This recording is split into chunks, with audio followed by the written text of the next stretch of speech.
खुलुमबाय बयनोबो अननाय मोजां मोननाय बे समाव जासिहरबाय रैसुमै मिउजिक एकाडेमिखौ कसुगावनि खामारपारायाव खुलिनो थाखाय बेखौ थि खालामनाय जाबाय आरो बेखौ गाबोन रबिबार 22 जुन बेलासिनि 1:30 बाजियाव बेखौ बेखेवनाय हाबाफारि लादों।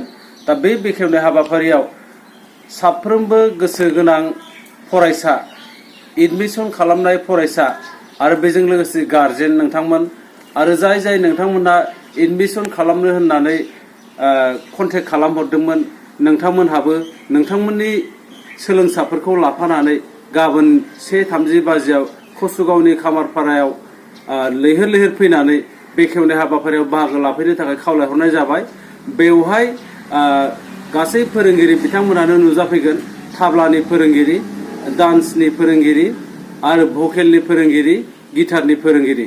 बेनिखायनो साफ्रोमबो सोलोंसाजों लोगोसे गार्जेन नोंथांमोनखौ फेल खालामाजासे बा फेलें खालामाजासे बयखौबो नुजाफैनो थाखाय गुरै खावलायहरबावनाय जाबाय। गोजोन्थों।